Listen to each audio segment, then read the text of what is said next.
வணக்கத்துடன் pepper and salt Tamil சொந்தங்களே, நான் உங்கள் இன்பா. உக்ரைன் நாட்டு அதிபருக்கும் ட்ரம்ப் அவர்களுக்கும் இடையே நடந்த கருத்து மோதல் இன்று உலகத்தில் இருக்கக்கூடிய அனைத்து ஊடகங்களும் தலைப்புச் செய்திகளாக அதை மாற்றிக்கொண்டு ஒவ்வொரு நிமிடமும் அது சார்ந்த செய்திகளை தொகுத்து வழங்கி கொண்டிருக்கின்றது. மூன்றாம் உலகப் போருக்கு வழிவகுக்கிறதா இன்றைய பேச்சு கருத்து மோதல் என்கின்ற கேள்விகள் எல்லாம் எழும்ப தொடங்கி இருக்கின்றன. உண்மையிலே என்ன நடந்தது? எதற்காக ட்ரம்ப் இப்படி கோபப்பட வேண்டிய ஒரு நிலைமை ஏற்பட்டது?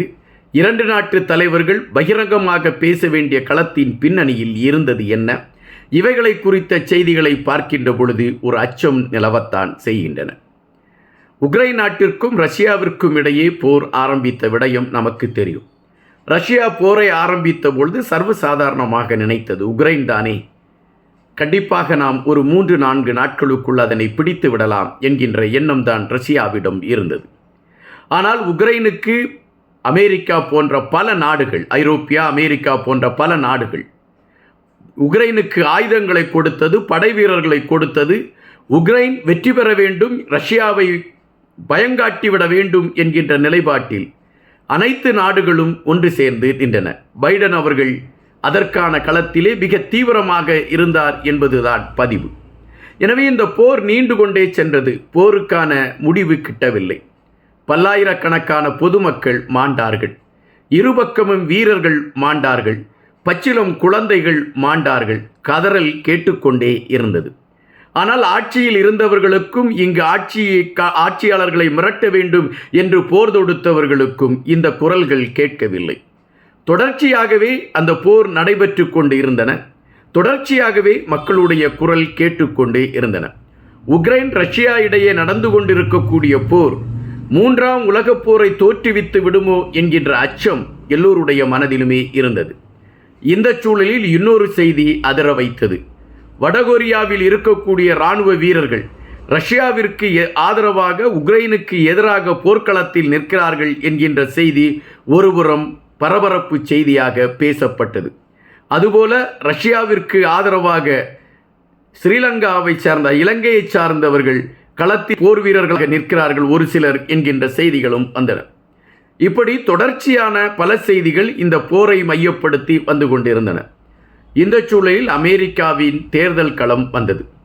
இந்த தேர்தல் களம் வருகின்ற பொழுது ட்ரம்ப் அவர்கள் தேர்தலில் அந்த அதிபராக போட்டியிடுகிறார் என்ற கருத்தை அவர் எடுத்து வைத்த பொழுது ட்ரம்ப் அவர்கள் தெளிவாக எடுத்து வைத்தார்.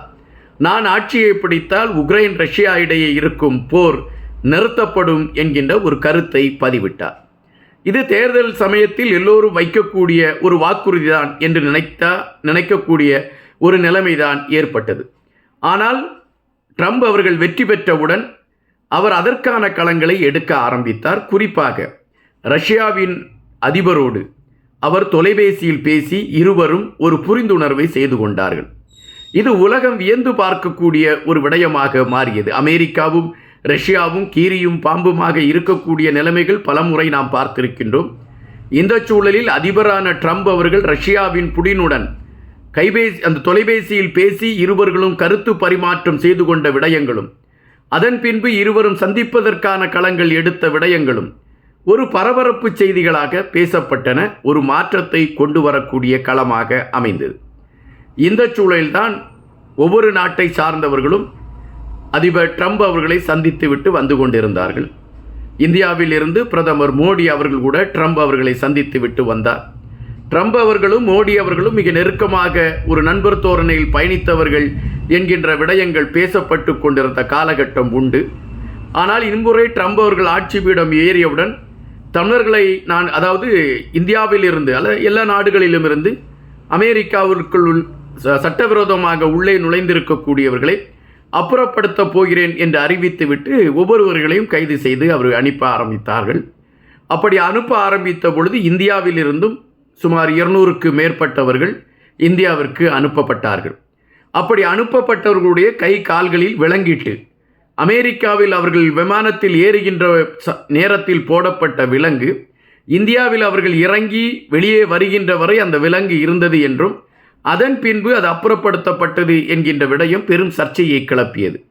அமெரிக்கா ஒட்டுமொத்தமாக இந்தியாவை அவமானப்படுத்துகிறது என்கின்ற குமரல்கள் எல்லாம் வெடிக்கத் தொடங்கியது. ஆனால் ட்ரம்ப் அவர்கள் இதை குறித்து எந்தவித பதிலும் சொல்லவில்லை. எனவே மோடி அவர்கள் ட்ரம்ப் அவர்களை சந்திக்கப் போகின்ற பொழுது இதை குறித்த செய்திகள் எல்லாம் பேசுபடு பொருளாக மாறும் என்கின்ற விடயங்கள் பரபரப்பு செய்திகளாக மாறியது. ட்ரம்ப் அவர்களை மோடி அவர்கள் சந்தித்து பேசிவிட்டு வந்த பொழுது இந்தியாவிலிருந்து அமெரிக்காவில் இருக்கக்கூடிய ஊழியர்கள், அதாவது வேலை செய்து கொண்டிருக்கக்கூடிய நபர்களுக்கு எந்தவித பாதிப்பும் இருக்காது என்கின்ற செய்திகள் பலரால் பேசப்படும். ஆனால் அதற்கான எந்த உறுதிமொழியையும் ட்ரம்ப் அவர்கள் கொடுக்கவில்லை என்பதை நாம் இங்கு பதிவு செய்ய வேண்டிய ஒன்றாக இருக்கின்றது. இப்படி ட்ரம்ப் அவர்களை சந்தித்துவிட்டு மோடி அவர்கள் திரும்பி வந்த பின்பு ஒவ்வொரு நாட்டை சார்ந்தவர்களும் ட்ரம்ப் அவர்களை சந்திக்க தொடங்கி இருக்கின்றார்கள். இந்த சூழலில் உக்ரைன் நாட்டை சார்ந்த அந்த அதிபரை ட்ரம்ப் அவர்கள் சந்திக்கிறார். இப்படி சந்திக்கின்ற பொழுது ட்ரம்ப் அவர்கள் அந்த உக்ரைன் நாட்டு அதிபரிடம் சொல்கின்றார், நீங்கள் உடனடியாக போரை நிறுத்துவதற்கான களங்களை எடுக்க வேண்டும். நீங்கள் போர் செய்து கொண்டிருக்கக்கூடிய காரணத்தினால் பல்லாயிரக்கணக்கான மக்கள் இறந்து கொண்டிருக்கின்றார்கள். 3ஆம் உலகப் போரை கொண்டு வந்து விடுமோ என்கின்ற பயம் இருக்கிறது. எனவே நான் சொல்கின்றேன், நீங்கள் போரை நிறுத்துவதற்கான ஒரு களத்தை எடுக்க வேண்டும் என்று. அதற்கு உக்ரைன் நாட்டு அதிபர் அதற்கு மறுப்பு தெரிவித்து விடுகின்றார். ட்ரம்ப் அவர்களோடு இருந்து பேசிக்கொண்டிருக்கக்கூடியவர் உக்ரைன் நாட்டு அந்த அதிபரோடு பேச முயற்சிக்கின்ற பொழுது நீங்கள் குரலை உயர்த்தி பேசாதீர்கள் என்ற கருத்தை எடுத்து வைக்கின்றார். உடனடியாக ட்ரம்ப் அவர் குரலை எல்லாம் உயர்த்தி பேசவில்லையே, நீங்கள் ஏன் இப்படி பேசுகிறீர்கள் என்று ட்ரம்ப் அவர்கள் கருத்துக்களை பதிவு செய்ய மிகவும் கோபத்தில் உக்ரைன் நாட்டு அதிபர் கோபமாகவே திரும்பிவிட்டார் என்கின்ற ஒரு செய்தி இன்று ஊடகங்களில் காணொலியாகவே வர ஆரம்பித்தது. இது உலக நாடுகளில் இப்பொழுது பெரும் அச்சத்தை உருவாக்கி இருக்கிறது என்பது ஒருபுறம் பேசப்படுகின்ற அதே வேளையில் ஒட்டுமொத்தமாக உக்ரைன் கையெறு நிலையில் நிற்க தொடங்கிவிட்டது. இதுவரை அமெரிக்கா கொடுக்கக்கூடிய நிதிகளை பெற்றுக்கொண்டும் அமெரிக்கா வழங்கக்கூடிய ஆயுதங்களை பெற்றுக்கொண்டும் அமெரிக்காவின் நாள் கிடைக்கக்கூடிய உதவிகளை பெற்றுக்கொண்டு ரஷ்யாவை எதிர்த்து கொண்டிருந்த களத்திற்கு புடின் அவர்களோடு ட்ரம்ப் அவர்கள் பேசிய விடயத்திற்கு பின் ஏற்றிருக்கக்கூடிய மாற்றம் உக்ரைனின் போர் நிறுத்தம் தேவை என்பதை அழுத்தமாக பதிவு செய்கின்றது.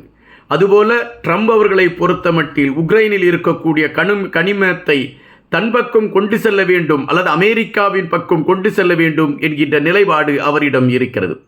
அதற்கான வேகம் இதுவென்று குறிப்பிடுகின்றார்கள். ஆனால் உலக வரலாற்றில் 2 தலைவர்கள் காரசாரமாக பேசிய விடயங்கள் மக்கள் மன்றத்திற்கு கொண்டு வரப்பட்டிருக்கிறது என்கின்ற விடயம் தற்பொழுது பரபரப்பு செய்தியாக மாறியிருக்கிறது என்பதை விட பதைபதைப்பு செய்தியாக மாறியிருக்கிறது என்பதுதான் நிஜம்.